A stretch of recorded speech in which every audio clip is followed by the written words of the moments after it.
Hello everyone, myself Kundan Misra welcomes you all at Wise IAS, India's most affordable platform for the preparation of various civil services examinations conducted across the country. In the last class, we discussed about all other theories that led to the development of plate tectonic theory. We discussed about the continental wandering theory, which was earlier known as the polar wandering theory. We discussed about the geomagnetism. We discussed about the paleomagnetic studies. We discussed about lastly the seafloor spreading theory. All these theories are lastly combined. The ideas of all those theories was lastly combined to form a super theory called plate tectonic theory. तो ये सारी theories आप देखोगे तो धीरे धीरे धीरे धीरे धीरे धीरे एक डायरेक्शन में जा रही है जो लास्टली खत्म होगी एक प्लेट टेक्टोनिक थ्योरी के इवोल्यूशन के साथ। तो आज हम बात करेंगे प्लेट टेक्टोनिक थ्योरी की। प्लेट टेक्टोनिक थ्योरी में हम बहुत कुछ नया बात नहीं करेंगे क्योंकि हम जो पिछली दो क्लासों से डिस्कस कर रहे हैं उसी को हम कंबाइंड वे में एक मोर कॉम्प्रिहेंसिव वे में बात कर रहे हैं जो एक्चुअल में प्लेट टेक्टोनिक थ्योरी होती भी है।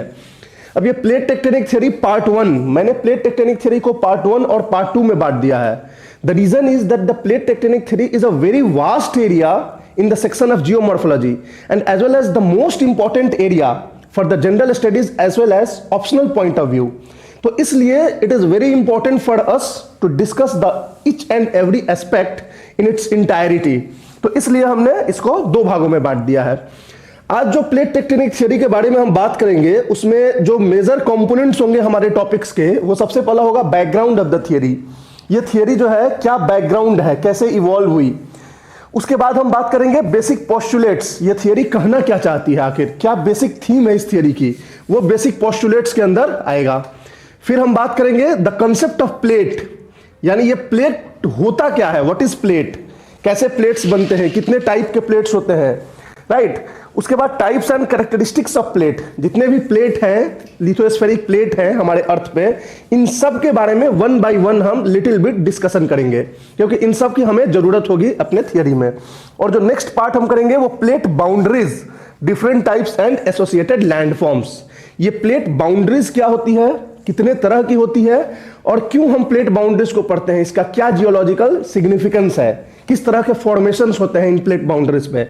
तो ये सारी चीजें जो है हम प्लेट टेक्टोनिक थ्योरी में पढ़ेंगे। अब देखो ये प्लेट टेक्टोनिक थ्योरी आखिर एक्सप्लेन क्या कर रहा है।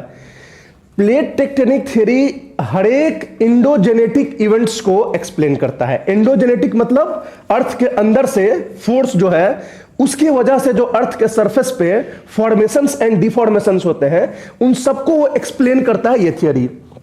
क्या क्या फॉर्मेशंस एंड डिफॉर्मेशंस होते हैं, माउंटेन बिल्डिंग होती है, वोल्केनिक इरप्शंस होते हैं, अर्थक्वेक होता है, रिज फॉर्मेशन होता है ओशन के अंदर, मिड ओशनिक रिज जो बने हुए हैं, ट्रेंचेस बने हुए हैं ओशन के अंदर, Mariana trench the deepest point over the earth.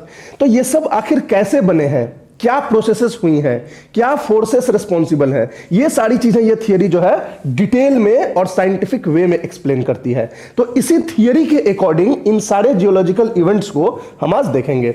तो सबसे पहला जो हमारा टॉपिक होगा वो होगा background of the theory. Background का मतलब कि आखिर है क्या ये प्लेट टेक्टोनिक थ्योरी और ये कैसे आई है, कौन कौन से इसके कंट्रीब्यूटिंग थियरीज हैं, कौन थ्योरी जो पहले हम पढ़ रखे हैं वो इसके कौन से पार्ट को कंट्रीब्यूट कर रहा है। तो ये हमारे पूरे बैकग्राउंड में हम देखेंगे। देखो बैकग्राउंड में सबसे पहला अगर इंट्रोडक्शन आप प्लेट टेक्टोनिक थ्योरी को दोगे तो आप बोलोगे कि ये एक इनकम्पासिंग थ्योरी होती है, ये कोई इंडिपेंडेंट थियरी नहीं है, ये कोई आइसोलेटेड थियरी नहीं है कि दो लोग आए, एक लोग आए और एक बात कह के चले गए। तो इस टाइप की ये थियरी नहीं है जैसे बाकी थियरीज होती है। ये थियरी कैसी है कि टाइम के साथ लोग कुछ कुछ बोलते रहे हैं और इन सब की बातों को एक साइंटिफिकली कॉम्प्रिहेंसिवली हमने मिला के और एक बात प्रेजेंट कर दिया। तो this is called encompassing theory. This is the synthesis of various ideas, various views prevailing in the past, right. तो इस तरह की यह थियरी है, ये अपने आप में एक कोई इंडिपेंडेंट अलग थियरी नहीं है। अब देखोगे कि कौन कौन सी थियरी इसको कंट्रीब्यूट करती है, क्या करती है। तो देखो हमने आपको पिछले क्लास में भी डिस्कस किया था कि एट द टाइम ऑफ 1915 1920 दो थियरीज थी, दो थॉट्स थे, प्रिवेलिंग थॉट्स थे जो इस अर्थ सरफेस के बारे में बताते थे। एक थॉट था जो बोलता था कि पूरा अर्थ सरफेस कांस्टेंट है, किसी तरह का मूवमेंट नहीं है। उसको हम लोग कौन सा ग्रुप बोलते थे, फिक्सिस्ट ग्रुप। जो बोलता था entire earth surface is a fixed, मतलब कोई मूवमेंट नहीं है अर्थ सरफेस पे। दूसरा ग्रुप था वो बोलता था कि अर्थ सरफेस स्टेबल नहीं है, इसके अंदर जो चीजें हैं एक दूसरे से के रिलेटिव मोशन में है, मूव कर रही हैं एक जगह से दूसरे जगह। इनको क्या बोलते थे? ड्रिफ्टिस्ट या मोबिलिस्ट। तो ये ड्रिफ्टिस्ट वर्सेस फिक्सिस्ट का एक आर्गुमेंट चलता था उस टाइम में। अब ये ड्रिफ्टिस्ट को सपोर्ट करने के लिए सबसे पहले जो कॉम्प्रिहेंसिव थियरी आई जो ड्रिफ्टिस्ट थॉट को सपोर्ट करती थी, वो कौन सी थियरी थी? Continental drift theory. Continental drift theory सबसे पहले अल्फ्रेड वेगनर ने एक कॉम्प्रिहेंसिव मैनर में ड्रिफ्टिस्ट थॉट को प्रमोट किया। हमारा जो प्लेट टेक्टोनिक थियरी है ये एक ड्रिफ्टिस्ट थॉट पे ही ये चल रही है। मतलब ये भी ये बात मानती है कि हमारा जो अर्थ का सरफेस है वो कांस्टेंट नहीं है, there is relative motion over the surface of the earth. तो जो ड्रिफ्टिस्ट थॉट जो फंडामेंटल कॉन्सेप्ट है इस प्लेट टेक्टोनिक थियरी का, सबसे फंडामेंटल चीज प्लेट यही है कि lithosphere is moving, there is movement over the earth surface. ये ड्रिफ्टिस्ट कॉन्सेप्ट ही कहां से लिया गया है? तो कॉन्टिनेंटल ड्रिफ्ट थियरी से। तो ये जो कॉन्टिनेंटल ड्रिफ्ट थियरी है वो प्लेट टेक्टोनिक थियरी को कैसे कंट्रीब्यूट कर रहा है? तो उसका फंडामेंटल कॉन्सेप्ट ही कॉन्टिनेंटल ड्रिफ्ट थियरी ने सबसे पहले दी थी। मतलब एक तरह से प्लेट टेक्टोनिक थियरी ने यह बात मान चुका है कि continental drift theory was correct in spirit not in letter. चलो उसके बहुत सारे आर्गुमेंट्स गलत है, बट ये आर्गुमेंट सही था कि अर्थ जो है वो इधर से उधर मूव कर रहा है। तो फंडामेंटल कॉन्सेप्ट कहां से लिया गया? कॉन्टिनेंटल ड्रिफ्ट थियरी से। अब कॉन्टिनेंटल ड्रिफ्ट थियरी के साथ कमी थी कि जो फोर्सेस वो बताता था कि इस कारण से घूम रहा है वो बिल्कुल ही इलॉजिकल था, बिल्कुल ही क्रिटिसाइज्ड किया जाता था हर समय, यूनिवर्सली कहीं पे भी एक्सेप्टेड नहीं था। तो प्रश्न बनता है कि जो फोर्सेस प्लेट टेक्टोनिक थियरी बताता है मूवमेंट के लिए, वो फोर्सेस कहां से आए? कौन सा फोर्स की बात करता है? तो वो बात करता है कन्वेक्शनल करंट थियरी की। यानी कि जो ड्रिफ्ट हो रहा है उस ड्रिफ्ट के लिए कौन से थियरी को बेसिस मानता है plate tectonic theory? Convectional current theory को। कन्वेक्शनल करंट थियरी बोलता था कि कन्वेक्शन होता है, उसकी वजह से प्लेट्स जो है, लिथोस्फीयर जो है वो इधर उधर मूव कर रहा है। There is a tensional force at the upwelling zone and there is compressional force at the downwelling zone. ये हमने बात की ना, अभी फिर थोड़ा बहुत बात कर लेंगे आगे। तो ये कन्वेक्शनल करंट थियरी की बात करता है। फिर जो तीसरा आता है वो पोलर वांडरिंग थियरी आता है, जो कि ड्रिफ्ट हाइपोथेसिस को एक फर्दर साइंटिफिक एविडेंस प्रमोट करता है। एक्चुअली पोलर वांडरिंग थियरी के बारे में हमने बताया था कि आगे चल के ये कॉन्टिनेंटल वांडरिंग थियरी हो जा रही है। मतलब लोग मान रहे हैं कि एक्चुअली पोल नहीं घूम रहा है, कॉन्टिनेंट ही घूम रहा है, जिसकी वजह से हमें लग रहा है कि पोल घूम रहा है। इसके पहले वाले वीडियो में हमने बात करी थी। तो ये जो पोलर वांडरिंग थियरी थी अलेक्जेंडर ड्यूटोइट की, एक अलग तरीके से इसने रिवाइव किया कॉन्टिनेंटल ड्रिफ्ट थियरी को। ये पोलर वांडरिंग थियरी 1956 में कॉन्टिनेंटल वांडरिंग थियरी में कन्वर्ट हो गया। कीथ रॉनकॉन ने इसको कन्वर्ट कर दिया और इस तरह से इसने मरता हुआ कॉन्टिनेंटल ड्रिफ्ट थियरी को फिर से रिवाइव कर दिया। तो ये इसका कंट्रीब्यूशन हो गया। और लास्ट जो मेजर कंट्रीब्यूशन है, जो पूरी तरह से साइंटिफिक एविडेंस प्रोवाइड करता है प्लेट टेक्टोनिक थियरी को, वो कौन सा है? पैलियोमैग्नेटिज्म और सीफ्लोर स्प्रेडिंग। आप पैलियोमैग्नेटिज्म और सीफ्लोर स्प्रेडिंग में आप देखोगे कि पैलियोमैग्नेटिक स्टडीज के थ्रू, सीफ्लोर के स्प्रेडिंग के स्टडीज को थ्रू हम पूरी तरह से एक बहुत सारे एविडेंस जुटा लिए और वही सारे एविडेंस जो है वो प्री रिक्विजिट बन गए प्लेट टेक्टोनिक थियरी के। तो इस तरह से हमारा बैकग्राउंड हो गया इस प्लेट टेक्टोनिक थियरी का कि कौन कौन से पहले वाले थियरीज ने कैसे कैसे कंट्रीब्यूट किया in the evolution of this plate tectonic theory. अब एक मिनट के लिए आप इसका टाइमलाइन देख लोगे इवोल्यूशन, तो आपको और थोड़ी क्लियर हो जाएगी।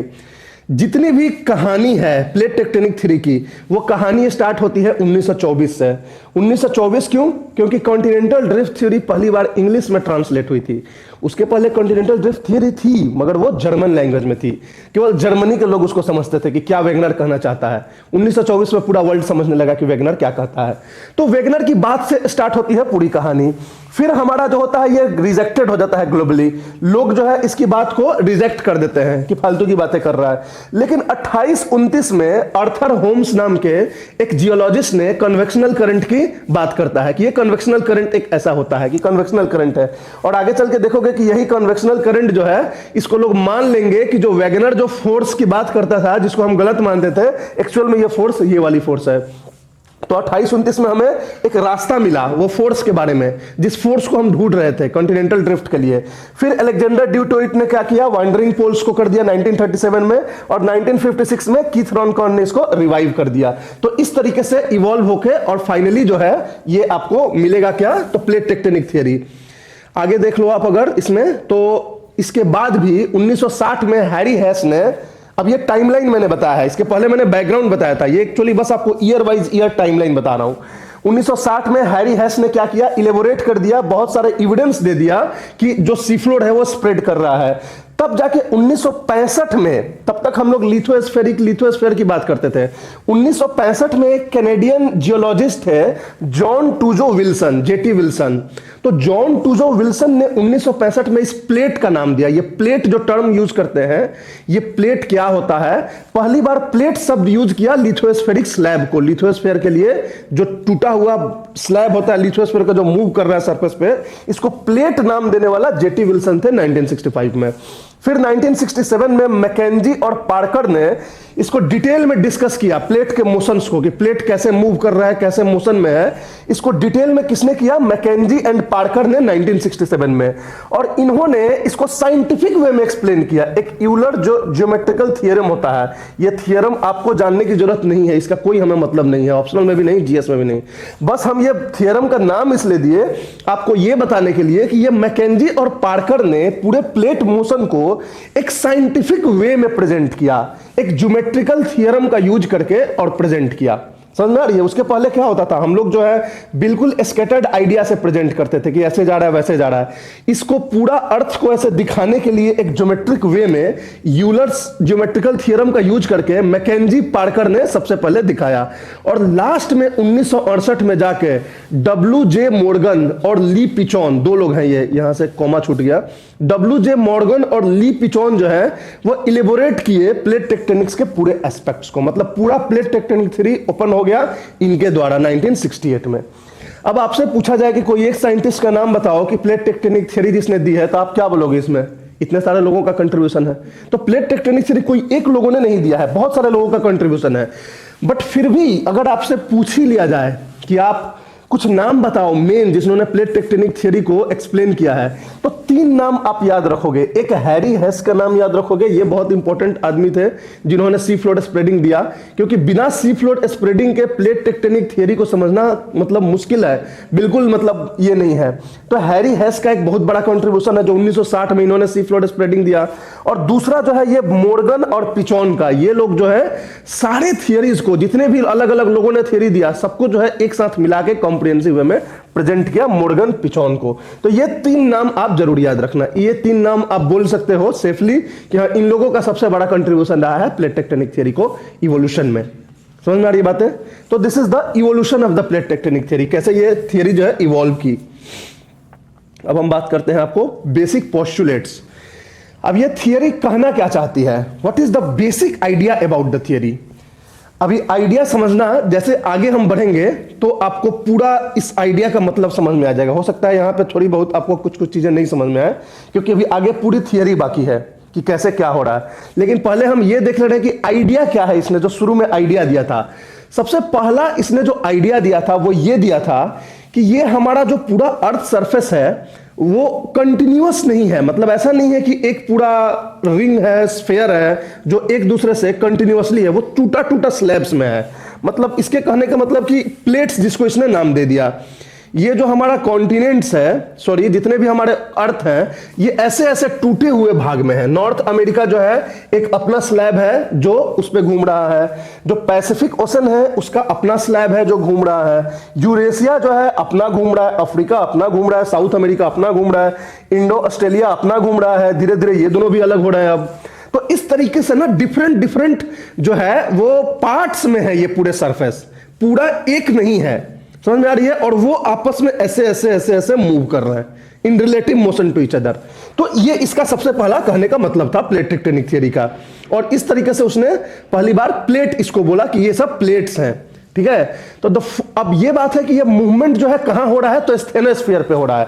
और ये मूवमेंट लिथोस्फीयर लेवल पे हो रहा है। ये कॉन्टिनेंट और ओशन वाला मूवमेंट नहीं है जो सीडीटी ने बोला था, कॉन्टिनेंटल ड्रिफ्ट थ्योरी।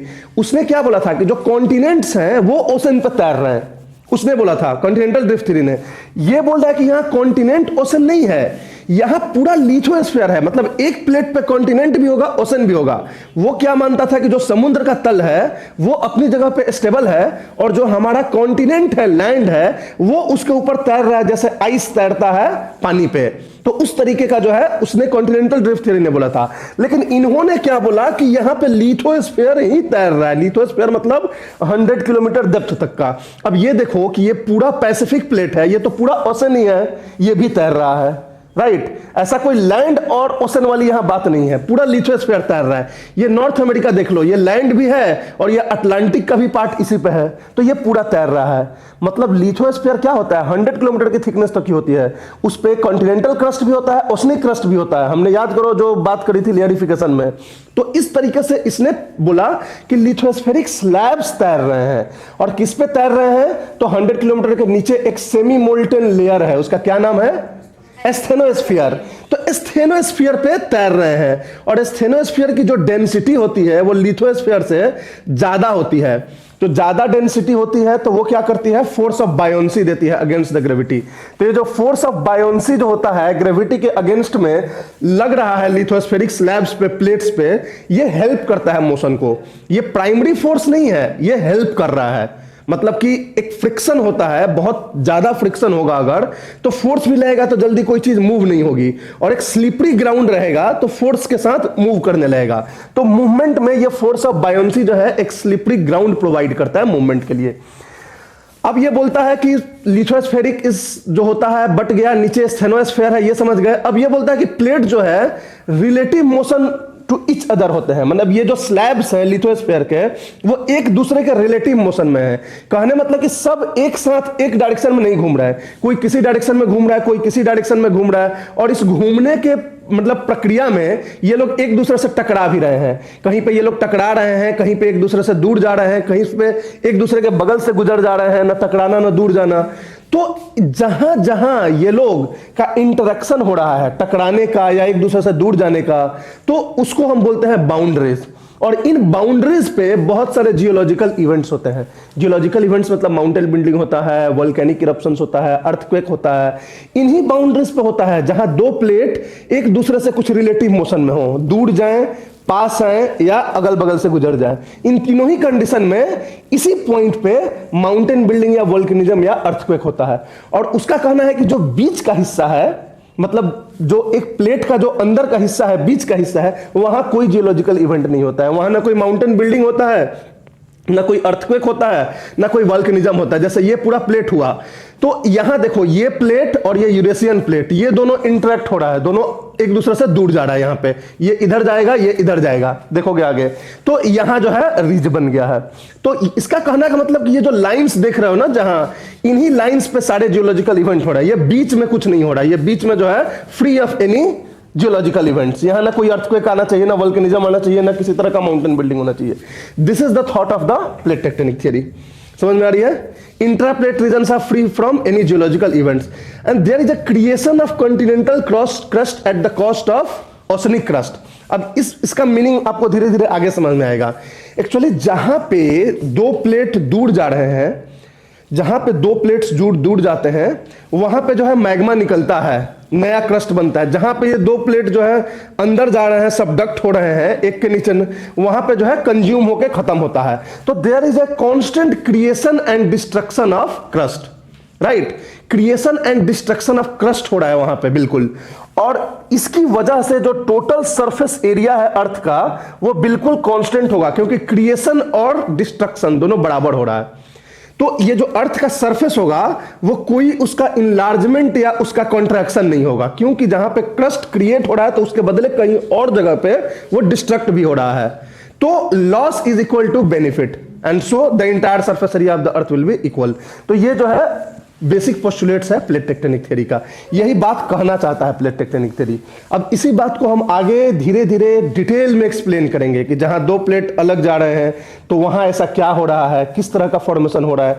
जहां प्लेट दो एक दूसरे के पास आ रहे हैं वहां किस तरह का जियोलॉजिकल इवेंट्स हो रहा है। वहां भी देखोगे तो कई तरह का कन्वर्जेंस होता है, दो ओशनिक प्लेट के बीच कन्वर्जेंस, दो कॉन्टिनेंटल प्लेट के बीच कन्वर्जेंस। तो ये सब डिटेल में हम अभी जानेंगे धीरे धीरे इसको।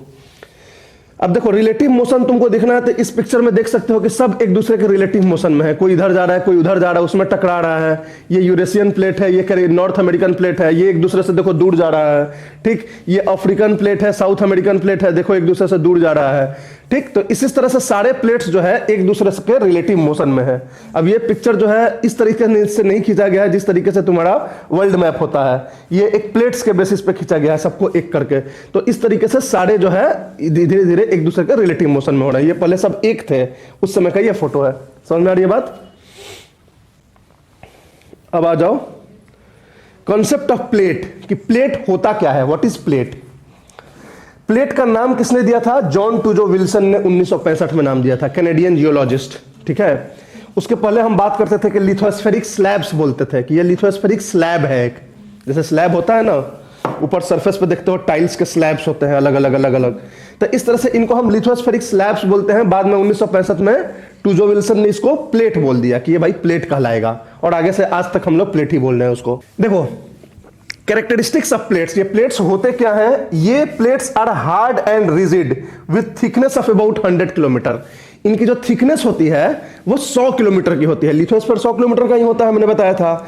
हार्ड होता है, रिजिड होता है, मतलब इजीली जो है ना ये प्लेट्स को आप नहीं तोड़ या मूव फोर्स से, जो प्लेट होता है ना वो मूव या टूटता नहीं है, तो इसलिए हार्ड एंड रिजिड होता है, 100 किलोमीटर थिकनेस की होती है। Plates are dynamic in nature, they have motion in different direction. आप जानते ही हो कि डायनेमिक होता है, अलग अलग चलते हैं। They are aseismic in nature, aseismic का मतलब होता है कि प्लेट के ऊपर कोई सिस्मिक एक्टिविटीज नहीं होगी, वो इतना मोटा है ना, इतना हार्ड है कि किसी तरह का इसके ऊपर प्रेशर या कोई काम नहीं करता है, जिसकी वजह से प्लेट के ऊपर कोई भूकंप या किसी तरह का सिस्मिक इवेंट नहीं होगा। जो भी सिस्मिक इवेंट होगा दो प्लेट के बीच में होगा, किसी प्लेट के अंदर नहीं होगा। मतलब ये प्लेट है, एक ये प्लेट है, तो यहां पे होगा, यहां नहीं होगा, यहां नहीं होगा। समझ में आ रही बात है? तो इसलिए इसको बोलते हैं कि एसिस्मिक इन नेचर होता है, इसके अंदर कोई सिस्मिक एक्टिविटी प्लेट के ऊपर नहीं होती है। जहां पे ये लोग इंटरेक्ट करते हैं वहीं पे सब कुछ होगा। तो ये प्लेट का कैरेक्टरिस्टिक्स होता है। अब हम बात करेंगे प्लेट कितने तरह के होते हैं, और हर प्लेट के बारे में हल्का फुल्का हम लोग जानेंगे। अब देखो प्लेट को टाइप्स की अगर बात की जाए तो दो बेसिस पे आप प्लेट के टाइप्स बता सकते हो। एक स्केल, कितना बड़ा है, उसके बेसिस पे बता सकते हो, और दूसरा बता सकते हो बेस्ड ऑन इंटरेक्शन कि ओशनिक प्लेट है कि कॉन्टिनेंटल प्लेट है। अब आपको पता है कि एक जो प्लेट होता है उस पे ओशन भी होता है, उस पे कॉन्टिनेंट भी होता है। कोई कोई केवल कॉन्टिनेंट होता है और कोई कोई केवल ओशन होता है। जैसे कि आप पैसिफिक को ले लो, केवल ओशनिक है। आप यूरेशियन को ले लोगे तो 90% जो है वो कॉन्टिनेंटल है, हल्का सा जो है ओशन का पार्ट है थोड़ा सा वेस्ट साइड में, नॉर्थ वेस्ट साइड में, वेस्ट साइड में। अदरवाइज पूरा यूरेशियन प्लेट जो है कॉन्टिनेंटल है। तो अब कब कोई प्लेट कॉन्टिनेंटल कहलाएगा, कब ओशनिक कहलाएगा, ये डिपेंड करता है कि वो इंटरेक्शन कहां कर रहा है। पॉइंट ऑफ इंटरेक्शन में अगर वहां पे ओशन है तो वो प्लेट को हम वहां पे ओशनिक प्लेट बोलेंगे, और कहीं अपोजिट साइड में अगर वो इंटरेक्ट कर रहा है जहां पे कॉन्टिनेंट है तो उसी प्लेट को हम वहां पे कॉन्टिनेंटल बोलेंगे। समझ में आ रही बात है? अब तुम इस प्लेट्स को ले लो, मान लो अफ्रीकन प्लेट की बात करते हैं। अब अफ्रीकन प्लेट को देखो, अफ्रीकन प्लेट इतना बड़ा प्लेट है, अफ्रीकन प्लेट, ठीक है। यहां पे सब ओशन है, ओशन है यहां पे, और यहां पे पूरा कॉन्टिनेंट है इधर साइड में। छोटे छोटे सी को हटा दो तो छोटे मोटे सी होते हैं, बाकी ये पूरा ओशन हो गया और ये पूरा कॉन्टिनेंट हो गया। अब यहां पे जो इंटरेक्शन हो रहा है तो यहां पे अफ्रीकन प्लेट भी ओशनिक प्लेट कहला रहा है, साउथ अमेरिकन प्लेट भी ओशनिक प्लेट कहला रहा है, क्योंकि साउथ अमेरिका भी यहां तक है। तो दोनों यहां पे ओशनिक कहला रहे हैं। लेकिन अब दोनों अफ्रीका यहां जो इंटरेक्शन कर रहा है यहां पे ये कॉन्टिनेंटल प्लेट कहला रहा है। साउथ अमेरिका जो यहां नाजका प्लेट के साथ इंटरेक्ट कर रहा है, ये नाजका प्लेट है, यहां पे ये कॉन्टिनेंटल कहला रहा है। तो एक ही प्लेट जो है, एक साइड में कॉन्टिनेंटल बोल रहे हैं इसको और दूसरे साइड में ओशन बोल रहे हैं, क्योंकि किस साइड इसका इंटरेक्शन हो रहा है और वहां क्या है, ओशन का सरफेस है कि कॉन्टिनेंट का सरफेस है, इसके बेसिस पे हम डिवाइड करते हैं कि कॉन्टिनेंटल है कि ओशनिक है। तो कोई आपसे पूछ देगा कि South America is a continental plate और oceanic plate, the question is wrong. It depends upon कि कहां की बात कर रहे हो। अगर आप अटलांटिक के इंटरेक्शन की बात कर रहे हो तो दिस इज ओशनिक प्लेट, अगर आप इधर पैसिफिक साइड से इंटरेक्शन की बात कर रहे हो तो दिस कॉन्टिनेंटल प्लेट। तो कॉन्टिनेंटल ओशनिक प्लेट्स को ना हम अलग अलग नहीं बांट सकते। हाँ, पैसिफिक को आप बोल सकते हो पूरी तरह से ओशनिक है, क्योंकि पैसिफिक में कहीं भी कॉन्टिनेंटल ग्राउंड नहीं है। पूरा पैसिफिक ओशन जो है ना बड़ा सा, वो एक ही प्लेट पे है और सब जगह वो ओशन ही है, तो that is completely oceanic plate. Otherwise अब यूरेशियन में क्या है कि ये पूरा यूरेशिया मोस्टली जो है कॉन्टिनेंट है, थोड़ा बहुत इधर जो है और हल्का सा इधर ओशनिक है। अदरवाइज मेजरली जो है यूरेशिया जो है वो कॉन्टिनेंटल ही है, राइट। अदरवाइज जो भी प्लेट्स होते हैं ना वो मिक्स्ड होते हैं, कॉन्टिनेंटल ओशनिक सब तरीके से। लेकिन हम उनको कॉन्टिनेंटल कब बोलेंगे, ओशनिक कब बोलेंगे, वो पॉइंट ऑफ इंटरेक्शन पे देखेंगे कि वहां एज ए कॉन्टिनेंट है या एज ए ओशन है।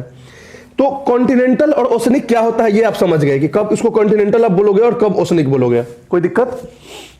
अब जो दूसरा टाइप है वो है आपको स्केल के बेसिस पे, कि स्केल के बेसिस पे आप कितने तरह के प्लेट होंगे, मतलब कि कौन सा कितना बड़ा है डायमेंशन के बेसिस पे।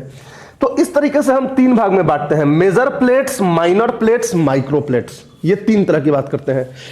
मेजर प्लेट्स किसी प्लेट को तब बोलेंगे जब उसका एरिया 20 मिलियन स्क्वायर किलोमीटर से ज्यादा होगा। किससे ज्यादा होगा, 20 मिलियन स्क्वायर किलोमीटर से ज्यादा होगा, तो उसको हम बोलेंगे मेजर प्लेट्स। माइनर प्लेट्स उसको तब बोलेंगे जब वो 1 मिलियन स्क्वायर किलोमीटर से लेके और 20 मिलियन स्क्वायर किलोमीटर तक होगा, तब उसको हम माइनर प्लेट बोलेंगे कि ये माइनर प्लेट है। जैसे इंडियन प्लेट जो होता है वो माइनर प्लेट होता है, और इंडो ऑस्ट्रेलिया दोनों को एक प्लेट मान लोगे। इंडो ऑस्ट्रेलिया वो दो भागों में एक्चुअली टूट रहा है। इंडो ऑस्ट्रेलिया, पहले इंडो ऑस्ट्रेलिया पूरा एक था, अब इंडियन और ऑस्ट्रेलियन अलग अलग हो रहे हैं। ऑस्ट्रेलियन एक अलग मेजर प्लेट बन जाएगा, इंडियन जो है एक माइनर प्लेट हो जाएगा।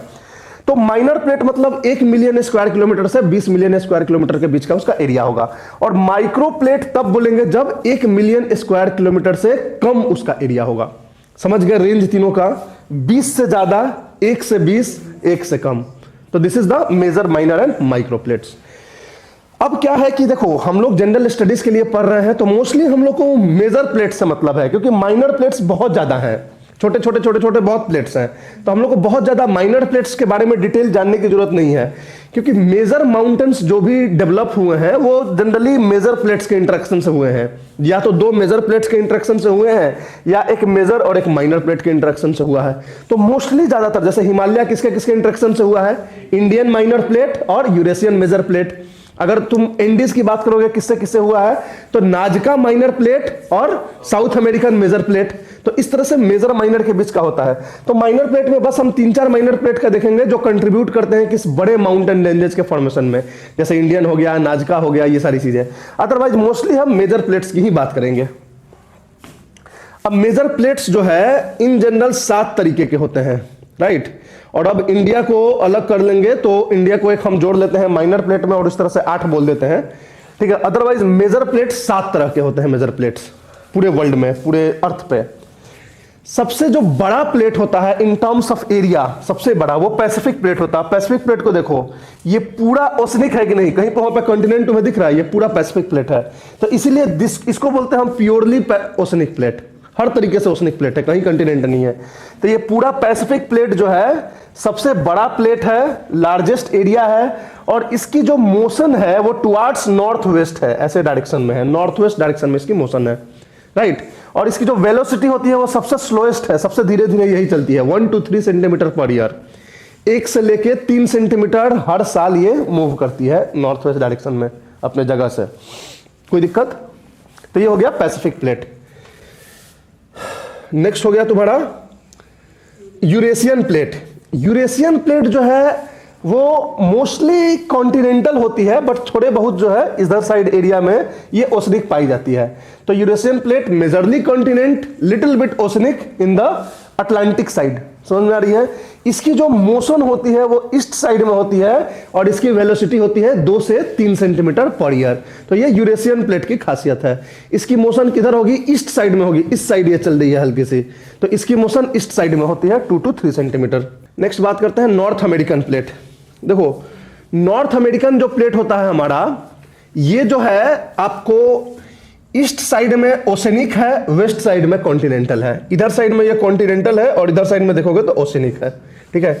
और इसके ये जो है नॉर्थ अमेरिका है, केवल नहीं है, इसके ऊपर नॉर्थ अमेरिका है। नॉर्थ अमेरिका के बाद आपको ग्रीनलैंड का भी पूरा हिस्सा इसी पे है, थोड़ा बहुत साइबेरिया का भी हिस्सा इसी पे है। तो North America, Greenland, some parts of Siberia, ठीक है, इधर जो है मैक्सिको वाला भी एरिया है, मैक्सिको, बहामास, बरमूडा, ये सब जो है इस नॉर्थ अमेरिकन प्लेट के अंदर आता है। ये इतने एरिया को कवर करता है, राइट। अब इसकी जो मोशन होती है वो वेस्ट साइड में है। ये वेस्ट साइड जाती है कितने की वेलोसिटी से? 3 to 4 सेंटीमीटर पर ईयर की वेलोसिटी से। तो इसकी वेलोसिटी थोड़ी सी ज्यादा है यूरेशियन और पैसिफिक से, तो 3 to 4 सेंटीमीटर की वेलोसिटी से जाती है ये। नेक्स्ट आता है हमारा south American plate. South American plate और नॉर्थ अमेरिकन प्लेट बिल्कुल सेम तरीके से हैं। ये भी जो है वेस्ट साइड में कैसा है? कॉन्टिनेंटल है, ईस्ट साइड में ओशियानिक है। इसकी भी वेलोसिटी वेस्ट की तरफ है और इसकी भी स्पीड 3 to 4 सेंटीमीटर है। तो ये बिल्कुल जो है साउथ अमेरिका नॉर्थ अमेरिका एक ही जैसा है। नेक्स्ट बात करते हैं हम अफ्रीकन प्लेट की। अफ्रीकन प्लेट जो होता है वो नॉर्थ और नॉर्थ ईस्ट में, ये क्या है? कॉन्टिनेंटल है, और ओशनिक है साउथ और साउथ वेस्ट में। तो ये इधर साइड में पूरा ये ओशनिक क्रस्ट हो गया इसका, और इधर साइड में कॉन्टिनेंटल हो गया। तो इस तरीके का होता है। इसकी भी वेलोसिटी जो होती है वो किधर साइड में होती है? नॉर्थ ईस्ट साइड में होती है, और इसकी 4 to 5 सेंटीमीटर पर ईयर का ये होता है। तो जनरली नॉर्थ ईस्ट साइड में होता है। ये जो एरो बनाया है ना, ये गलत है, इसको मत एज्यूम करना, ठीक है। इधर जो है ये इस प्लेट के लिए बनाया है, साउथ अमेरिकन प्लेट के लिए। इधर ये डाल दिया है अफ्रीकन में, तो आपको कंफ्यूज हो सकता है कि अफ्रीकन ऐसे जा रहा है।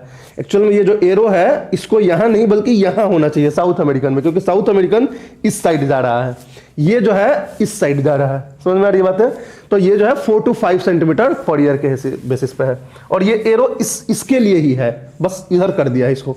अब देखो Indo Australian plate. Indo Australian plate पहले ये एक प्लेट था, यहां से लेके और यहां तक पहले एक प्लेट हुआ करता था ये पूरा। अब यहां से ना क्रैक हो रहा है, सुमात्रा जावा के पास एक क्रैकिंग हो रहा है इस प्लेट में। मतलब यहां से आगे चल के पूरी तरह से ये नया प्लेट बनने वाला है, ऑलमोस्ट बनने ही वाला है। तो ये पूरा को अगर आप कंसीडर करते हो तो ये कहलाएगा इंडो ऑस्ट्रेलियन मेजर प्लेट, ये मेजर प्लेट कहलाएगा। अगर इनको अलग अलग आप कंसीडर करते हो, कुछ लोग इनको अलग अलग भी कंसीडर करते हैं, नहीं मानते हैं कि दोनों एक है क्योंकि अब टूट चुका है, मगर अभी भी ना इस रीजन में बहुत ज्यादा भूकंप आता है, सुनामी आती है। जावा, सुमात्रा, ये सब जो रीजन है इंडोनेशिया, ये इसकी वजह से भी है। इंडो ऑस्ट्रेलियन प्लेट यहाँ ब्रेक कर रहा है ना, तो भूकंप आते हैं बड़े वाले, और उसकी वजह से सुनामी आती है। 2004 में सुनामी आई थी हमारे यहाँ, वो ये इसी की वजह से होती है, इसी के ब्रेकिंग की वजह से। तो ये जो है पूरा जो है इंडो ऑस्ट्रेलियन प्लेट है। इंडो ऑस्ट्रेलियन प्लेट का जो है कोड जो है, अब इसको जो दो भागों में बांटोगे तो ये इंडियन प्लेट अलग हो जाएगा और ये जो है ऑस्ट्रेलियन प्लेट हो जाएगा। दोनों की मूवमेंट जो है नॉर्थ ईस्ट डायरेक्शन में है। नॉर्थ ईस्ट डायरेक्शन में इधर से भी मूवमेंट है, इधर से भी मूवमेंट है।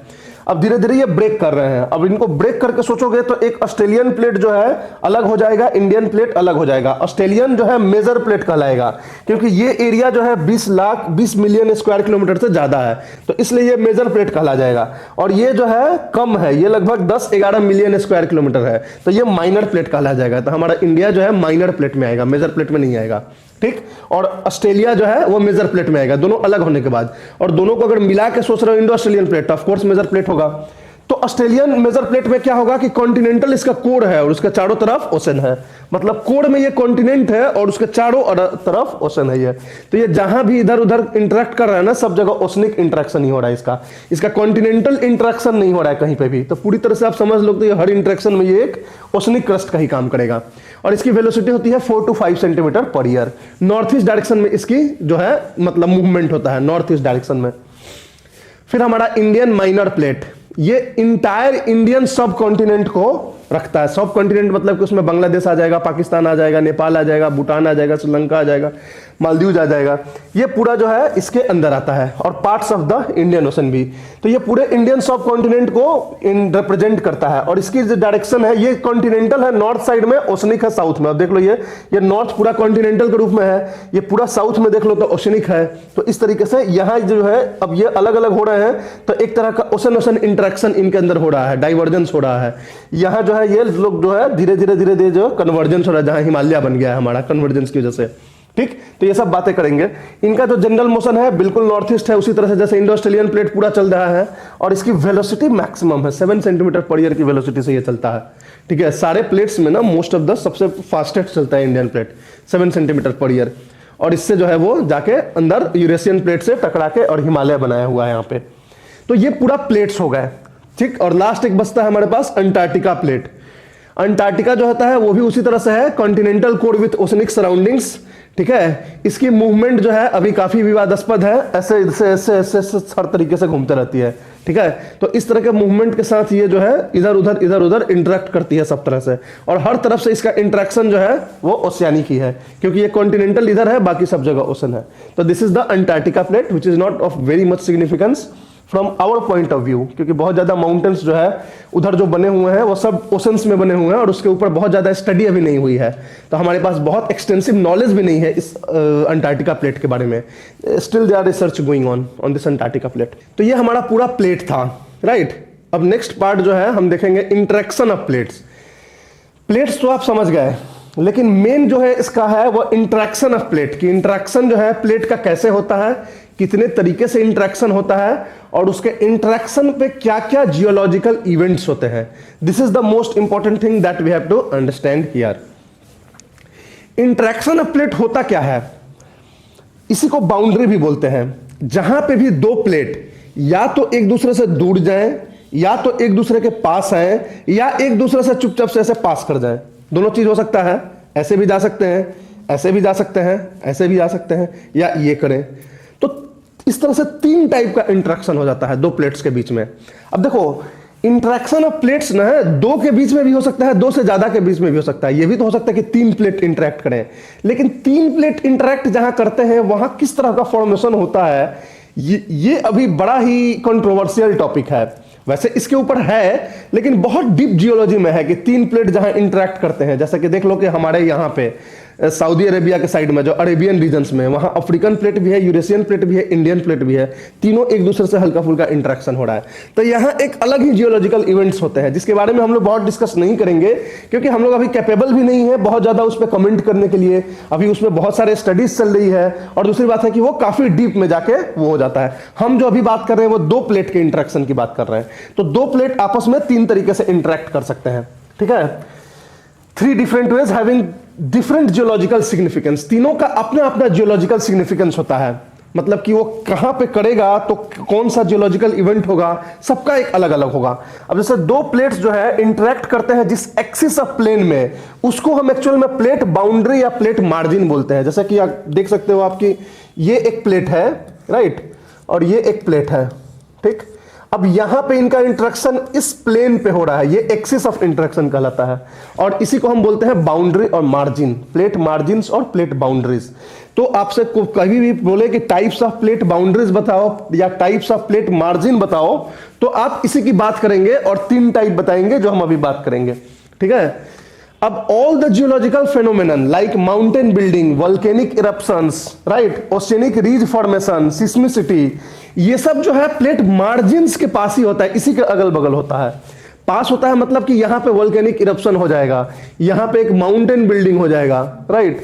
तो ये सब जो भी माउंटेन बिल्डिंग, वोल्केनिसिटी, सिस्मिसिटी, ये सब जो है यहीं पे होते हैं। अब इतना बड़ा प्लेट है ना, तो यहां पे कुछ नहीं हो रहा है, यहां पे कुछ नहीं हो रहा है, जो हो रहा है यहीं पे हो रहा है। जो यहां पे फंसा हुआ है वो हमेशा परेशान रहता है डिजास्टर से। जापान को ले लो, जापान यहीं पे टिका हुआ है, तो हमेशा जापान जो है परेशान रहता है अर्थक्वेक से, वोल्केनिज्म से, सुनामी से रहता है। जानते ही हो जापान में कि लोग जो है लकड़ी का घर बना के रहते हैं कि कीड़े तो बच जाए। तो ये सब चीजें जो है ये होता है। हमारे इंडिया में भी हिमालय वाला जो रीजन है वो इसी तरह का रीजन है, इसीलिए हम लोग परेशान रहते हैं। दिल्ली में आए दिन भूकंप आते रहता है, ठीक है। वही साउथ इंडिया में जो महाराष्ट्र वाले हैं, तमिलनाडु वाले, वो खुश हैं, कोई दिक्कत नहीं, हम प्लेट के बीच में है, हमको कोई दिक्कत नहीं। आज तक भूकंप देखे भी नहीं होंगे, पता नहीं। एक बार महाराष्ट्र में 1967 में भूकंप आया तो पूरा एक स्टडी का मैटर बन गया कि कैसे भूकंप आ गया 1967 में। वो भी बाद में देखा गया कि वो जो है सिस्मिसिटी इंड्यूस्ड, मतलब सॉरी, रिजर्वायर इंड्यूस्ड सिस्मिसिटी थी, जिसमें कि बहुत बड़ा इसकी वजह से, मतलब रिजर्वायर की वजह से वो अर्थक्वेक आया।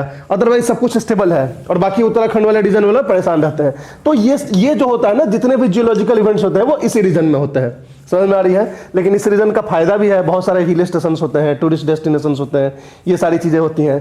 तो अपना फायदा घाटा सबका है, क्योंकि माउंटेन बिल्डिंग है सब कुछ। अब जो है all the geological events intraplate regions are free from such events, बता ही दिया मैंने आपको। अब हम बात करते हैं कि कौन कौन तरह के प्लेट्स होते हैं। Types of plate boundaries, plate नहीं सॉरी, टाइप्स ऑफ प्लेट तो बात कर लिया हमने। अब टाइप्स ऑफ प्लेट बाउंड्रीज की हम बात करते हैं कि कौन कौन से बाउंड्रीज होते हैं। एक होता है divergent plate boundary. Divergent plate boundary का मतलब क्या होता है कि दो प्लेट एक दूसरे से दूर जा रहे हैं, दूर जा रहे हैं। This is called divergent plate boundary. Divergent plate boundary का दूसरा नाम जो है हम कंस्ट्रक्टिव प्लेट बाउंड्री भी बोलते हैं। कंस्ट्रक्टिव प्लेट बाउंड्री इसको क्यों बोलते हैं, यहां पे क्या कंस्ट्रक्शन हो रहा है कि हम इसको कंस्ट्रक्टिव प्लेट बाउंड्री बोल रहे हैं? यस, यहां पे फीजर जो ये हो रहा है, वोल्केनिज्म हो रहा है, ये दोनों अलग अलग जा रहे हैं, तो यहां पे मैग्मा निकल रहा है। मैग्मा निकल रहा है तो मैग्मा निकलने से पहले तो यहां पे रीज बन रहा है।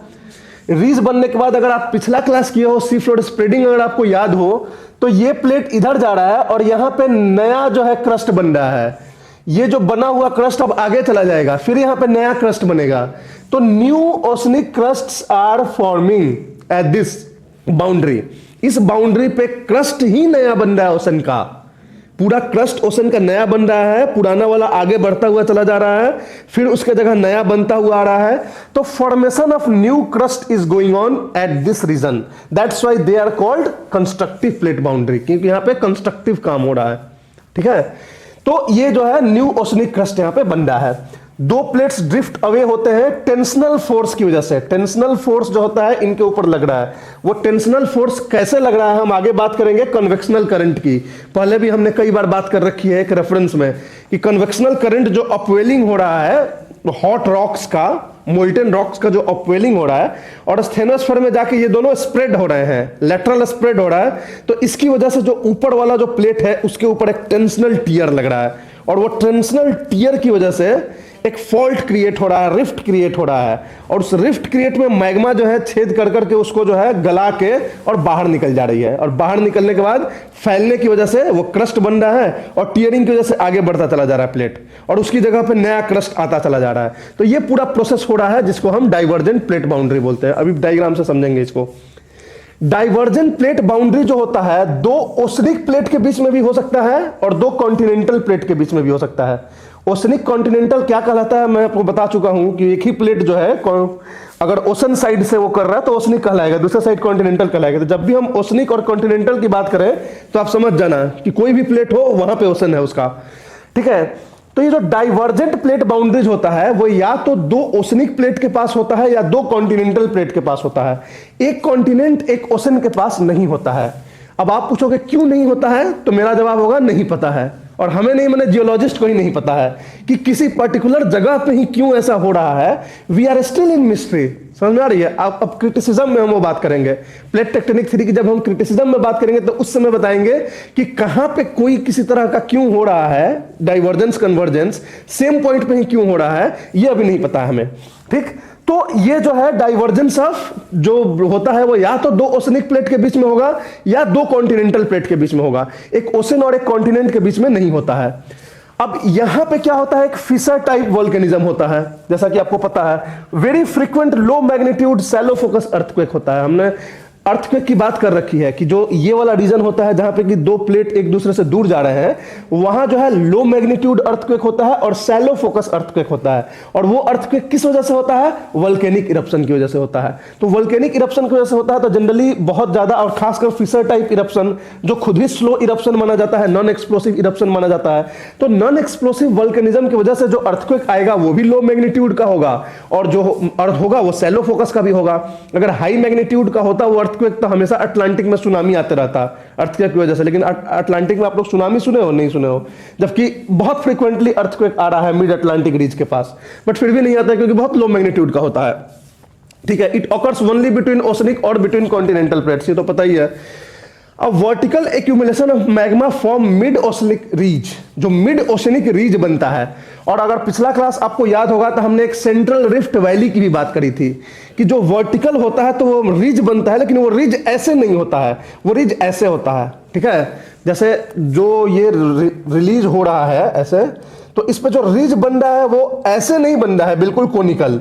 वो कैसा बन रहा है, तो वो आपको ऐसे जाके ऐसे बन रहा है, ये बीच में ऐसा रिफ्ट वैली बन जा रहा है। तो ये रिफ्ट वैली इसलिए बन रहा है ना क्योंकि इधर इधर फोर्स बहुत तेज है, बहुत ज्यादा टेंशनल टियरिंग है, तो इसकी वजह से ये माउंटेन के में भी एक वैली बन जा रहा है, ये टियर की वजह से, टेंशनल टियर की वजह से।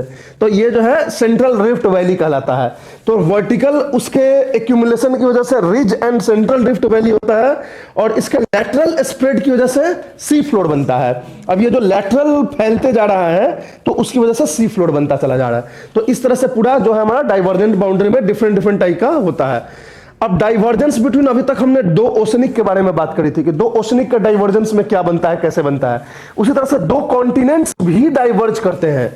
तो जब दो कॉन्टिनेंट्स एक दूसरे से डाइवर्ज करेंगे तो उस कंडीशन में सबसे पहले रिफ्ट वैली बनेगा, एक रिफ्ट वैली टाइप का बन जाएगा वैली, जो कि दो कॉन्टिनेंट्स, कॉन्टिनेंटल प्लेट एक दूसरे से डाइवर्ज किए, और वही वैली धीरे धीरे धीरे धीरे धीरे फैलते फैलते बीच में पानी आएगा और समुद्र बन जाएगा। मतलब पूरा अटलांटिक जो बना है वो पहले दो कॉन्टिनेंटल के डाइवर्जेंस से बना है। पहले साउथ अमेरिकन और अफ्रीकन, ये दोनों पहले कॉन्टिनेंटल थे, उनका बीच में टियरिंग स्टार्ट हुआ, पहले रिफ्ट वैली बना, अलग होना स्टार्ट हुए, बीच में पानी आ गया, जो पैसिफिक का पानी होगा, जो उस समय जो ओशन होगा, वो आके अंदर में इन्फ्यूज हो गया, और धीरे धीरे वो फैलते चले गए और पानी बढ़ता चला गया ओशन एरिया, और आगे चल के ये क्या बन गया, ओशन बन गया। तो अभी अर्थ पे कहां पे दो कॉन्टिनेंट, अभी स्टार्टिंग पीरियड ऑफ डाइवर्जेंस है, ये भी हम अभी बात करेंगे, जो आगे चल के अटलांटिक की तरह हो सकता है कि ओशन बन जाए। तो अभी पिक्चर से समझो, ये हो गया हमारा क्या, मैग्मा राइजिंग, दोनों साइड से फोर्स लग रहा है, ये इसके वजह से यहां माउंटेन बन रहा है, लेकिन माउंटेन ऐसे है, ये माउंटेन जो है ऐसे नहीं है, ठीक है। ये 3D में है तो थोड़ा सा ये इसकी हाइट कम दिख रही है, उसकी हाइट जो है 2-3 किलोमीटर 4 किलोमीटर की होती है, ठीक है। अब ये मैग्मा की वजह से ये बनता है, इसको रिज, इसको बोलते हैं मिड ओशनिक रिज, और ये जो बीच में जो आपको अंदर थोड़ा सा खाल दिख रहा है वो सेंट्रल रिफ्ट वैली, राइट। और ये जो लैटरल स्प्रेड की वजह से जो बनता है वो बन जाता है ओशनिक क्रस्ट, बनता चला जाता है। और ये क्यों आ रहा है, क्योंकि नीचे से ऐसे करंट आ रहा है, कन्वेक्शनल करंट आ रहा है, और ऐसे स्टेनोस्फीयर में फैलते जा रहा है, और इसके फैलने की वजह से इसके ऊपर टेंशनल टियर लग रहा है, और इसी में जो है कुछ जो मैग्मा जो है ऊपर आके और रिज एंड ओशन फ्लोर बना रहे हैं। तो this is the divergence of two oceanic floor. तो two ocean floors are diverging at this point. कोई दिक्कत? अब दो बात करते हैं दो कॉन्टिनेंट्स की, कि दो कॉन्टिनेंट्स जो डाइवर्ज हो रहे हैं तो उसकी वजह से क्या बन रहा है। ये क्या है एरिया वर्ल्ड मैप में, रेड सी, राइट। तो हमारा जो रेड सी है अभी के टाइम में, ये दो प्लेट्स के, इधर से अफ्रीकन प्लेट और इधर से जो है अरेबियन प्लेट, ये दो माइनर प्लेट के इससे बन रहा है, रिफ्टिंग से बन रहा है। एक्चुअली अफ्रीकन में भी ये एक छोटा सा माइनर प्लेट है, वो जो अभी डेवलप हो रहा है। तो इन दोनों के रिफ्टिंग की वजह से ये रेड सी बना है। आगे चल के ये जो बढ़ रहा है, दोनों के बीच डाइवर्जेंस हो रहा है करते करते, और ये भी इधर से खुल के, ये मेडिटेरेनियन है, मेडिटेरेनियन अंदर इन्फ्यूज होके और एक अटलांटिक ओशन बन जाएगा, अटलांटिक ओशन जैसा, future millions of years after today, इस तरह का कुछ होगा। उसी के बाद आप अफ्रीका में देखोगे तो अफ्रीका में सेंट्रल रिफ्ट वैली करके एक अफ्रीका में ये है, ये देखो अफ्रीकन प्लेट है। अफ्रीकन प्लेट जो है यहां पे खत्म हो जा रहा है, कॉन्टिनेंट यहां पे खत्म हो जा रहा है अफ्रीकन प्लेट। यहां पे कौन सा प्लेट दिख रहा हो, सोमालियन माइनर प्लेट। ये सोमालियन माइनर प्लेट है, ये अफ्रीकन प्लेट यहां पे खत्म हो जा रहा है, राइट। ये जो है इधर साइड में जा रहा है, ये जो है इधर साइड में जा रहा है। इन दोनों के बीच में एक यहां पर रिफ्ट वैली बना हुआ है, राइट। ये रिफ्ट वैली जो है ये थोड़ा सा नीचे की तरफ जा रहा है, ये थोड़ा ऊपर की तरफ जा रहा है। तो एक तरह से डाइवर्जेंस हो रहा है इन दोनों के बीच में, अफ्रीकन प्लेट में और सोमालियन प्लेट में। दोनों कॉन्टिनेंट हैं, यहां तो दोनों ओशनिक थे ना, अफ्रीकन और North American, sorry South American. तो यहां जो है रिज बन गया। तो this is the divergence of two oceanic plate, this is the divergence of two continental plate, and due to the divergence of two continental plate और rift valley is formed, एक खाई बनती है बीच में, और वो खाई जो है रिफ्ट वैली कहलाती है। वो माउंटेन की तरह खाई नहीं है, वो ऐसे चलोगे चलोगे चलोगे कॉन्टिनेंट पे। माउंटेन में कैसा होता है, ऐसे चलते हो फिर ऐसे रिफ्ट बनता है, तो this is the mountain valley, right. Rift valley कैसे बनता है कि फ्लैट सरफेस है और दोनों के बीच में है। ये जब ऐसे हो तो this is called rift valley. यहां से सब फ्लैट है और बीच में रिफ्ट वैली बन गई है। माउंटेन की वैली अलग होती है, ये ऐसे होती है, दोनों साइड से उठा हुआ है और ऐसे वैली बनी हुई है, राइट। तो ये रिफ्ट वैली जो बनता है जब दो कॉन्टिनेंट्स एक दूसरे से दूर जाते हैं। यही रिफ्ट जो है धीरे धीरे धीरे धीरे ब्रॉड होगा और इसके अंदर पानी आ जाएगा अगल बगल से, और वो पानी जब अंदर जाएगा तो सबसे पहले एक नैरो सी बनेगा, पतला सा नैरो सी बनेगा, जो आज रेड सी है। जो अभी हमने पिक्चर दिखाया था रेड सी का, वो इसी है। पहले ऐसा था, ये रिफ्ट वैली की तरह बना होगा आज से मिलियन साल पहले। आज जो है बन गया वो नैरो सी बन गया, और आज से मिलियंस ऑफ ईयर बाद ये क्या बन जाएगा, एक ओशन बन जाएगा अटलांटिक की तरह।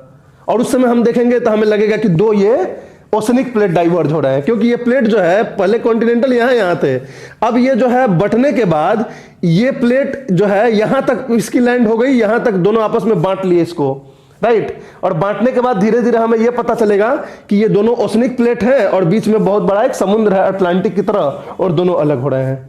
तो ऐसा हमें मिलियंस ऑफ ईयर्स बाद मिलेगा। और जो रिफ्ट वैली अफ्रीका बना है उसके मिलियंस ईयर बाद जो है ये बना होगा। पर रिफ्ट वैली आज है वहां पे, मिलियंस ऑफ ईयर्स पहले ये भी एक रिफ्ट वैली की तरह होगा, दोनों जुड़ा होगा।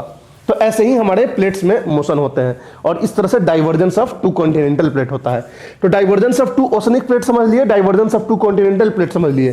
तो इस तरीके से आप डाइवर्जेंस ऑफ प्लेट समझ लिए, राइट। अब हम आगे बात करेंगे थोड़ी सी डिटेल में, बट अभी जो है के लिए यही है कि आप डाइवर्जेंस ऑफ प्लेट के बारे में। अब नेक्स्ट आता है कन्वर्जेंट प्लेट बाउंड्री। तो you got to know about the divergent plate boundary, which was the first kind of plate boundary. Now you will get to know about the convergent plate boundary. This is the second type of interaction. Convergent plate boundaries को हम बोलते हैं destructive plate boundaries, क्योंकि यहाँ पे ocean crust destruct हो रहा है। कैसे हो रहा है अभी तो ऐसे डिटेल में हमें बात करनी, लेकिन देखो ऐसे हो रहा है। देखो ये जो है एक कॉन्टिनेंटल प्लेट है, ये ओशनिक प्लेट है। जब दो कॉन्टिनेंट और ओशनिक, एक कॉन्टिनेंट और ओशनिक जब एक दूसरे से कन्वर्ज करते हैं तो जो इन दोनों में भारी होता है वो नीचे जाता है। और जो कॉन्टिनेंटल प्लेट है वो किससे बना हुआ है? ग्रेनाइट से। ओशनिक प्लेट किससे बना हुआ है? बेसॉल्ट से। And basalt is having higher density than granite. तो इसलिए ये हायर डेंसिटी वाले रॉक से बना हुआ है, ये लोअर डेंसिटी वाले रॉक से बना हुआ है, राइट। अब लोअर डेंसिटी वाले रॉक से बना हुआ है तो सॉरी, ये हायर डेंसिटी वाले रॉक से बना है, इसका मतलब कि हेवी है। तो हेवी है तो ये अंदर जाएगा और अंदर ये 100 200 300 किलोमीटर तक चला जाएगा अंदर, और वहां जाके स्टेनोस्फेरिक हीट की वजह से या बहुत ज्यादा हीटिंग होने की वजह से ये धीरे धीरे गल जाएगा। तो इस तरह से देखोगे तो ये जो ओशनिक क्रस्ट है वो अंदर जाके और कंज्यूम होता चला जा रहा है। मैग्मा चेंबर जो है स्टेनोस्फेयर का पार्ट बन जा रहा है, राइट। तो इस तरीके से यहां पे ओशनिक क्रस्ट इज व्हाट?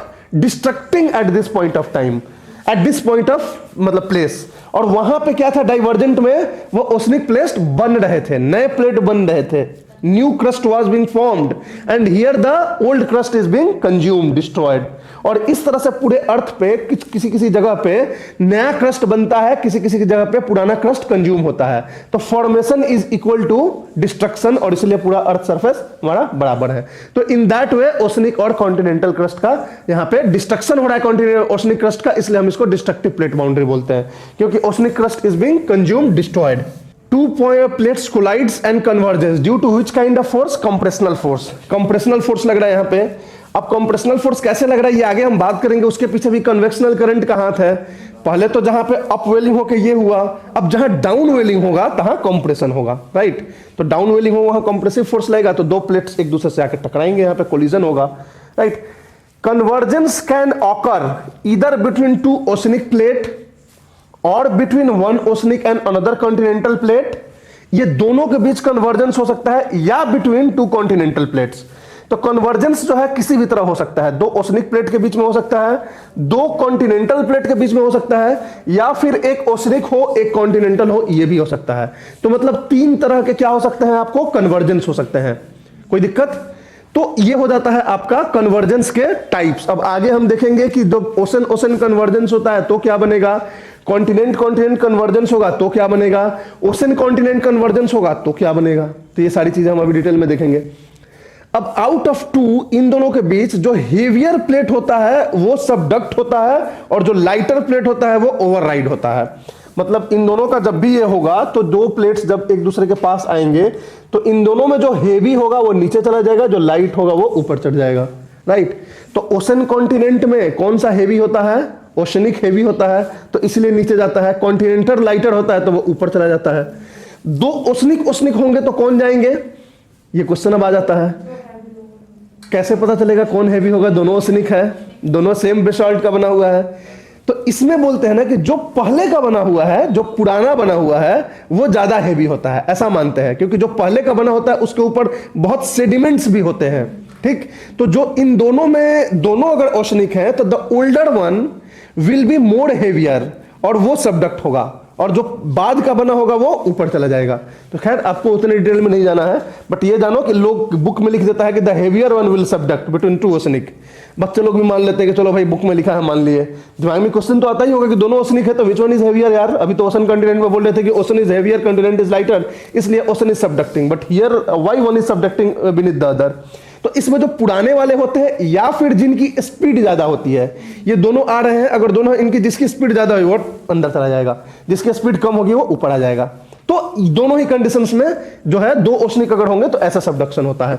ठीक, subducted plate sinks into the mantle and melts due to high heat. अब जो सबडक्ट कर रहा है वो धीरे धीरे सबडक्ट करते करते मेंटल में स्टेनोस्फेयर पे पहुंच जाएगा, और स्टेनोस्फेयर पे पहुंचने के बाद वहां जो है हिट करेगा स्टेनोस्फेयर को, हिट करने की वजह से भूकंप आएगा, और उसके बाद मेल्ट होगा, और मेल्ट होकर ऊपर आएगा, तो उसकी वजह से वोल्केनिक इरप्शंस भी होगा अपोजिट साइड में, जो नहीं जहां सिंक कर रहा है। जैसे ये नीचे जा रहा है, नीचे जाके इसके नीचे ये हिट करेगा तो यहां पे भूकंप आएगा, और यहां पे जो मैग्मा है ये मेल्ट हो जाएगा, और मेल्ट होकर फिर इधर से निकलने की कोशिश करेगा, और इसके प्लेट में बीच से थोड़ा सा अगर कहीं से भी क्रैक मिल जाएगा तो यहां वोल्केनिज्म हो जाएगा। राइट, तो ये जो वोल्केनिक इरप्शन जो होता है ये अपोजिट वाले प्लेट पे होता है, विच इज नॉट सबडक्टिंग। जो दो कन्वर्ज कर रहे हैं ना, तो कहां पे वोल्केनिक इरप्शन होगा, जो नहीं कन्वर्ज कर रहा है उस प्लेट पे। तो दिस इज द फीचर। अब convergence lead to the formation of oceanic trench. अब ये इससे ट्रेंच बनता है, आइलैंड आर्क्स बनते हैं, फोल्डेड माउंटेन्स बनते हैं, और वोल्केनिक माउंटेन्स बनते हैं। अब ये चार चीज है आपको, ट्रेंच बनना, आइलैंड आर्क बनना। अब ये सब आपके लिए नए टर्म्स हैं। ट्रेंच तो नाम सुना ही होगा कभी, मैरियाना ट्रेंच, डीपेस्ट पॉइंट, सुने हो कि नहीं सुने हो? जनरल स्टडीज का, जनरल नॉलेज का जो बुक होता है उसमें वन लाइनर दिया होता है कि which is the deepest point on the earth, the Mariana trench 11,065 metre. तो ऐसा सुने होंगे। तो वो ट्रेंच कहां बनता है? जहां दो प्लेट सबडक्ट होते हैं। उतनी गड्ढी जो गहराई है वो क्यों बनती है? जब एक प्लेट जो है दूसरे प्लेट के अंदर सबडक्ट करता है तो इसके अंदर एक गड्ढा ऐसे बन जाता है पूरा, और यही ट्रेंच कहलाता है। तो जितने भी वर्ल्ड में ट्रेंच आप देखते हो ना, most of the trench have formed through the convergence of to plates. तो ये दोनों प्लेट के कन्वर्जेंस के ट्रेंचेज बनते हैं। आइलैंड्स आर्क किसको बोलते हैं? तो जब दो ओशनिक प्लेट्स एक दूसरे से टकराते हैं तो जो नहीं सबडक्ट कर रहा है ना उस पे पूरा वोल्केनिज्म हो जाता है, और वो पूरा वोल्केनिज्म एक आर्क शेप का होता है, और वो वोल्केनिज्म जो है धीरे धीरे होते होते बढ़ते समुद्र के पानी के बाहर आ जाता है, तो वो आइलैंड्स दिखते हैं। तो वो आर्क्यूएट शेप में ना वर्ल्ड में कई जगह आइलैंड्स दिखते हैं। जैसे हमारे जापान का आइलैंड देख लो, जापान का कभी नक्शा देखे हो? जापान 4 अलग अलग आइलैंड से बना हुआ है, और वो ऐसे आर्क के शेप में है, और चारों आइलैंड्स मिला के जापान कहलाता है। तो ये आइलैंड्स कैसे बने, लोगों को जब समझ में आया कि यार इसे आर्क शेप में कैसे आइलैंड्स बने, तो लोगों को पता चला कि ओशन ओशन कन्वर्जेंस की वजह से आर्क शेप में बने। हम डिटेल में बात करेंगे कैसे भी बनेंगे, ठीक है। तो इसकी वजह से मेनली बनते हैं, यही जो वोल्केनिक इरप्शंस होता है। फोल्डेड माउंटेन्स होते हैं, यही जो डीप है ना, इसी में जो सेडिमेंट्स होंगे स्क्वीज्ड होके, लिथिफाइड होके और कंप्रेस्ड होके फोल्डेड माउंटेन्स बन जाते हैं। उसके बाद वोल्केनिक माउंटेन्स बनते हैं। वोल्केनिक माउंटेन्स जो है, अगर ये कॉन्टिनेंट हो जाएगा, अगर ये कॉन्टिनेंट होगा, ये ओशन होगा, तो यहां वोल्केनिज्म होगा तो माउंटेन दिखेगा, पहाड़ दिखेगा। और जो अगर ये ओशनिक हुआ तब तो ये समुद्र में डूबा हुआ है ना, फिर तो अगर ओशनिक कहने मतलब कि ऊपर में पानी है पूरा, तो ये माउंटेन की तरह नहीं दिखेगा, वो एक्चुअल में आइलैंड की तरह दिखेगा। कई माउंटेन्स ओशन का जब उठ के और पानी के ऊपर चले आते हैं तो they don't look like mountains, they look like islands, वो आइलैंड्स की तरह दिखते हैं। तो एक्चुअल में दोनों का फॉर्मेशन आप एक ही देखोगे, लेकिन ओशन ओशन कन्वर्जेंस में हम इसको आइलैंड आर्क्स बोलेंगे, और ओशन कॉन्टिनेंट कन्वर्जेंस में इसको हम कॉन्टिनेंटल आर्क बोलेंगे, कि कॉन्टिनेंट पे आर्क्यूएट शेप में माउंटेन्स बन जाते हैं वोल्केनो के। चलो हम डिटेल में भी बात करेंगे आगे सेकंड पार्ट में। तो ये हमारा हो जाएगा आपका कन्वर्जेंस प्लेट। पिक्चर्स देख सकते हो तीनों तरह के कन्वर्जेंस का। ये देख रहे हो, ये कौन कौन सा है? ओशन कॉन्टिनेंट है, ठीक है। ये कॉन्टिनेंटल है, ये ओशनिक है, ठीक, इन दोनों के बीच में हो रहा है। दूसरा हो रहा है, ये देख रहा हो, ओशन ओशन है, इधर भी ओशन है, इधर भी ओशन है, तो ये ओशन ओशन कन्वर्जेंस हो गया। फिर ये देख रहे हो तो आप क्या हो गया? कॉन्टिनेंट कॉन्टिनेंट हो गया। तो कॉन्टिनेंट ओशन, अब इस कॉन्टिनेंट ओशन में देखो ये ओशनिक क्रस्ट जा रहा है नीचे, कॉन्टिनेंटल क्रस्ट ऊपर है। ओशन ओशन में एक ओशन जा रहा है, एक ऊपर है। ये पुराना वाला है इसलिए अंदर जा रहा है, ये नया वाला है इसलिए ऊपर है। इसके ऊपर जो है ऐसे वोल्केनिक आर्क बन जाएंगे, ठीक है, अभी डिटेल में हम बात करें। कॉन्टिनेंट में वैसे इसमें देखो दिखाया है कि हल्का सा अंदर गया है ये, बट जनरली जब कॉन्टिनेंट कन्वर्ज होते हैं तो उसमें जो है दोनों चूंकि सेम मटेरियल का होता है और कोई किसी से सबडक्ट नहीं होता है और एक साथ बने होते हैं, तो दोनों ऐसे आके और जुड़ जाते हैं और उनके कोलिजन की वजह से यहाँ पे बहुत सारे ब्रोकन रॉक्स होते हैं जो लिथिफाइड होकर माउंटेन्स बन जाते हैं। तो मतलब समझो तो कि दो कॉन्टिनेंट आके जुड़ जाता है। अब इंडिया और पूरा एशिया देखोगे तो पूरे एशिया में इंडिया भी आता है और ऊपर का यूरेशिया भी आते हैं। तो पूरा जो कॉन्टिनेंट एक बना हुआ है ये एक्चुअली में दो प्लेट्स के कॉन्टिनेंटल मतलब कन्वर्जेंस की वजह से हुआ है, एक यूरेशियन प्लेट के और एक इंडियन प्लेट के। तो इसीलिए इंडिया अब पार्ट हो गया पूरे एशिया का, अदरवाइज एशिया पहले उधर वाला था, हिमालय के उस पार वाला। तो दो कॉन्टिनेंटल प्लेट्स जब टकराते हैं तो दोनों आके वेल्ड हो जाते हैं, जुड़ जाते हैं, ठीक, और जुड़ के एक बड़ा कॉन्टिनेंट बना देते हैं। तो इस तरीके का होता है, अभी हम डिटेल में बात करेंगे। तो ये सब जो है तीन तरह का कन्वर्जेंस हो गया। तीसरा जो हमारा होता है वो होता है transform plate boundary. Transform plate boundary क्या होता है? ट्रांसफॉर्म प्लेट बाउंड्री होता है जिसको हम कंजर्वेटिव प्लेट बाउंड्री भी बोलते हैं, क्योंकि यहां पे ना कोई क्रस्ट कंस्ट्रक्ट हो रहा है ना कोई क्रस्ट डिस्ट्रक्ट हो रहा है। मतलब कि अब देख लो, ये एक प्लेट हो गया, ये एक प्लेट हो गया।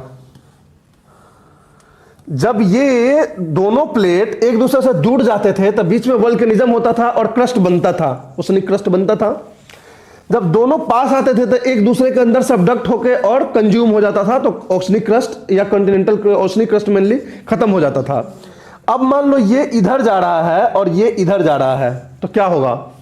कोई किसी तरह का फॉर्मेशन नहीं हो रहा है, तो एक दूसरे को टक्कर मारेंगे और पास कर जाएंगे। माने इन दोनों के बीच में एक रिफ्ट वैली काइंड ऑफ बन जाएगी, इनके घर्षण की वजह से, टकराने की वजह से।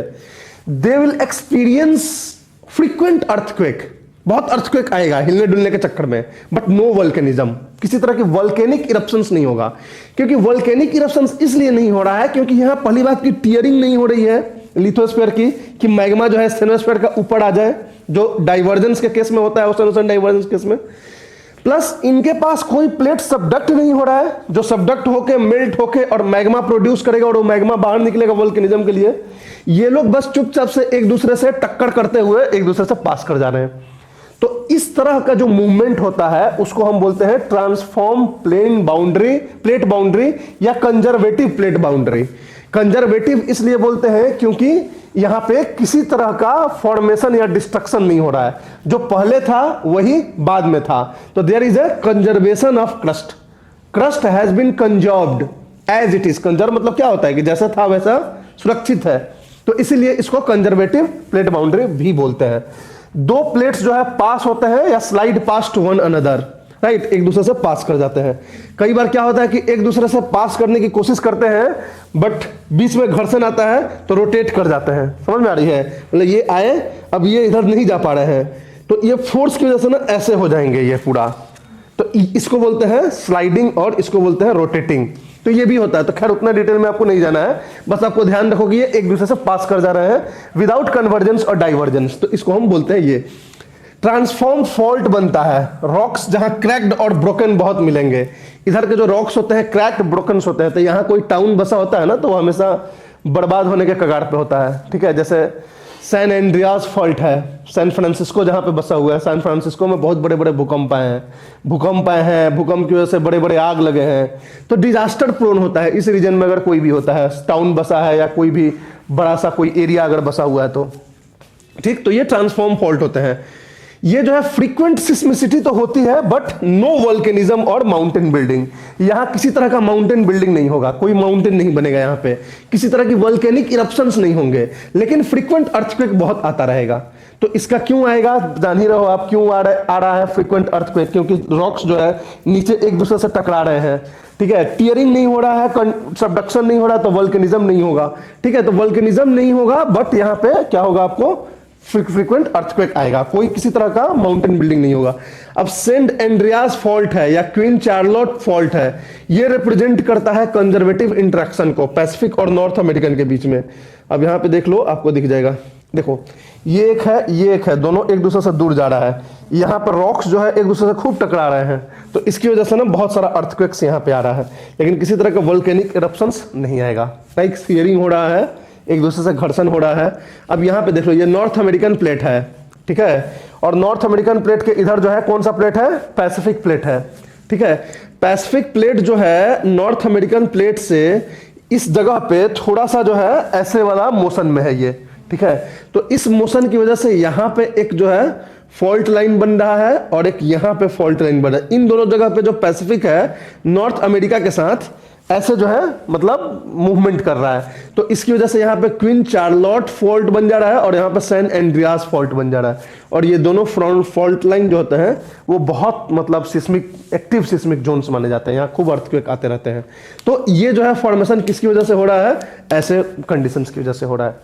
तो आपने देख लिया कि हमारे प्लेट टेक्टोनिक में प्लेट्स के बारे में समझ लिया, प्लेट बाउंड्रीज क्या होता है, प्लेट मार्जिन्स क्या होता है। अब आपसे पूछा जाए कि प्लेट बाउंड्री पे बताओ कुछ लिखो, या कितने तरह का प्लेट बाउंड्री है, तो कौन कौन से तरह आप बताएंगे, convergent boundary, divergent boundary, transform plate boundary. इस तरह से तीनों में क्या होता है, कन्वर्जेंट प्लेट बाउंड्री जहां दो प्लेट कन्वर्ज करते हैं उसका क्या होगा फीचर्स आपको पता है। डाइवर्जेंट प्लेट बाउंड्री कहां, जहां दो डाइवर्ज करते हैं उसके क्या फीचर्स होंगे वो आपको पता है। उसके बाद फिर आपको कौन सा तीसरा होता है, ट्रांसफॉर्म प्लेट बाउंड्री, जिसमें एक दूसरे से मतलब पास से गुजर रहे हैं but neither they are converging not diverging, तो उसका क्या है इवेंट्स, ये भी समझ लिया सिस्मिसिटी। आपको अगर पूछ जाए कि प्लेट मार्जिन्स बताओ कि कितने तरह का प्लेट मार्जिन्स होते हैं, क्या होते हैं, तो प्लेट मार्जिन्स भी आप बता दोगे कि प्लेट मार्जिन्स भी सेम चीज लिखोगे, constructive plate margin, destructive plate boundary, या convergent plate boundary, divergent. Divergent मतलब कंस्ट्रक्टिव, कन्वर्जेंट मतलब डिस्ट्रक्टिव। इसमें confuse D D C C से मत कर लेना, इधर का सी उधर का डी है, ठीक है। Convergence is destructive, divergence is constructive, ठीक है। तो सी डी उल्टा है यहां, ठीक। उसके बाद ट्रांसफॉर्म जो है वो कंजर्वेटिव, ठीक। तो इस तरह से मार्जिन में भी पूछा गया तो आपको ऐसे बोल दोगे। फिर आपको माउंटेन बिल्डिंग पूछ जाए कि प्लेट टेक्टोनिक थ्योरी से, तो उसी को मतलब अभी आगे इसकी बात करेंगे कि कैसे plate tectonic theory mountain building को एक्सप्लेन करता है। तो ये सारी चीजें हैं। अब आगे हमें इसमें देखना है कि जो प्लेट टेक्टोनिक थ्योरी है ये कैसे माउंटेन बिल्डिंग को प्रमोट करती है। एक नंबर बात, प्लेट टेक्टोनिक थ्योरी कैसे एक्सप्लेन करती है वोल्केनिज्म को, प्लेट टेक्टोनिक थ्योरी कैसे सिस्मिसिटी को एक्सप्लेन करती है। एक्चुअली हमने वोल्केनिज्म और सिस्मिसिटी जब भी बात करी है ना, तो उसमें हमने प्लेट टेक्टोनिक थ्योरी को थोड़ा सा लाया है बात करने में, कि इस जगह पे जहां दो कन्वर्ज कर रहे हैं वहां पे कौन सा प्लेट होता है, डीप फोकस अर्थक्वेक होता है, जहां पे दो डाइवर्ज करते हैं वहां पे सैलो फोकस अर्थक्वेक होता है।